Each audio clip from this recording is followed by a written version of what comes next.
Ça fait un moment que j'essaye de raconter le sentiment amoureux et comme dit Barthes, c'est un sentiment complètement indicible. C'est-à-dire que l'amoureux, quand il est plongé dedans, il n'arrive pas à le raconter, il tourne en rond. C'est un rapport de soi à soi. Donc je suis passée par différentes formes, le roman épistolaire, la pièce de théâtre classique. Moi je viens du théâtre et à un moment donné je me suis rendu compte qu'il y avait des formes de dialogue à l'heure actuelle qui étaient, ce qu'on entend là, qui étaient totalement à mon sens imbriquées même dans le sentiment amoureux qui est le rapport SMS, qui démultiplie encore plus le rapport à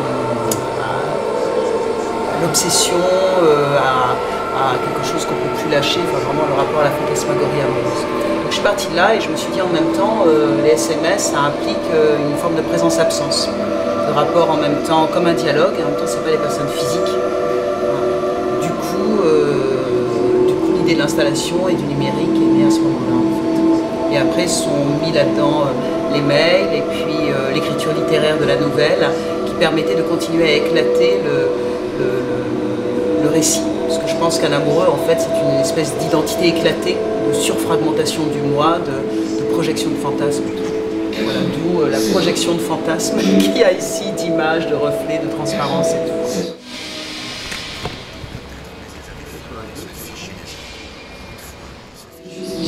Disons qu'elle est plus dans l'instant, elle est plus plongée dans cette espèce de désordre amoureux, en tout cas sur la première grande partie de leur histoire, ça dure 13 mois leur histoire. Elle est dans un rapport plus littéraire, plus d'écriture, c'est-à-dire l'écriture, elle le dit elle-même, la défragmente encore plus, quoi. La démultiplie encore plus, elle se perd autant dans le récit de la relation amoureuse que dans la relation amoureuse elle-même. Je me suis inspirée beaucoup de la correspondance de Sandé Musset par exemple, qui ont vraiment vécu leur relation amoureuse à travers l'écriture. S'ils n'avaient pas écrit, je pense qu'ils n'auraient pas été dans un rapport passionnel comme ça. Ça démultipliait le fantasme. Lui n'est pas du tout là-dedans. En revanche, c'est quelqu'un qui traverse ça de manière plus concentrée à l'intérieur, mais c'est quelque chose qui va revenir des années après et pour lequel il va écrire une nouvelle. Et ça, je me suis plus inspirée en revanche de la modification de Butor, qui est une espèce de longue réminiscence et à travers des sensations et des perceptions et de la mémoire, qui fait qu'à un moment donné, un homme va changer de vie, en fait. Enfin, va décider de ne pas changer de vie, justement.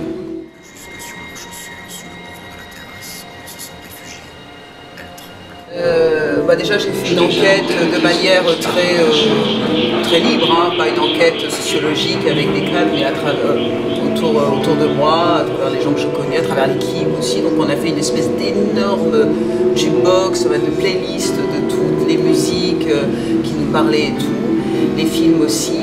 Donc par exemple, les extraits de films, les tout petits extraits de films qu'on a, il y en a qui ont été amenés par l'équipe, il y en a par moi et tout.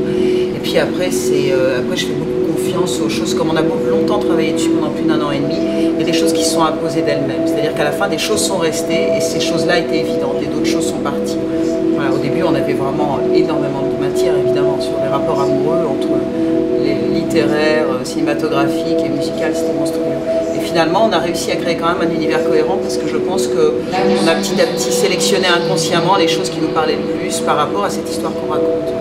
C'était le rapport à l'inconscient collectif, à la mémoire collective autour des référents amoureux, mais c'était aussi quelque chose qui devait faire référence chez ces deux personnes-là. Et donc c'est plutôt un couple d'une quarantaine d'années, entre 30 et 40 ans, avec quand même des références assez culturelles, on va dire, vu la façon dont ils s'écrivent. On retrouve un peu les référents là, en tout cas dans le rapport cinématographique. Un double parfait.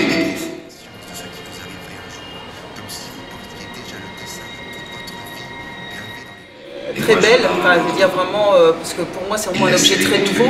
C'est une installation, en même temps c'est une installation théâtrale, ça raconte une histoire. Donc on peut rester 2 heures comme dans un vrai spectacle, mais il n'y a pas d'acteur. Et en même temps on peut juste choper des choses. Donc il y a des gens qui ont traversé ça de manière très différente. Il y a des gens qui ont préféré rester là où on en est pour écouter, là où on est là pour écouter toute la nouvelle. Il y en a qui ont juste préféré lire la nouvelle, ils sont sortis pour lire la nouvelle. Si moi j'ai envie de la lire, je sors. Là, il y a des gens qui sont restés 1 heure et demie dans l'espace mail allongé. Donc les gens ont traversé ça et c'est vraiment ce dont j'avais envie. Ils ont vraiment traversé ça en fonction de leur propre sensibilité. Après, c'était très drôle parce qu'il y a des gens qui m'ont dit on est tellement plongé dans l'histoire que c'est gênant. C'est-à-dire que j'ai un peu le sentiment d'être voyeur d'une histoire qui ne m'appartient pas. Il y a beaucoup de gens qui ont interrogé le rapport à l'histoire vraie, qui m'ont demandé si c'était une histoire vraie, autobiographique. Et je pense que ça, c'est lié au fait que c'est des SMS et que c'est une écriture qui est très peu utilisée encore pour raconter des histoires fictionnelles. Et donc je pense que les gens, quand ils voient des SMS, pour eux, c'est vrai. C'est automatiquement quelque chose qui n'est pas... les expérimentations artistiques autour des SMS à l'heure actuelle sont beaucoup liées justement à des choses réelles, quoi, à des jeux de réel, etc.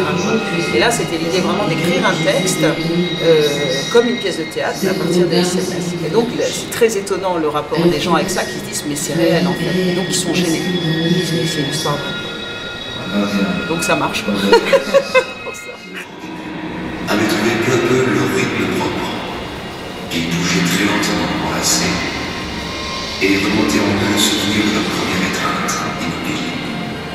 Et durant ces quelques heures, dans cette ville étrangère, vous aviez été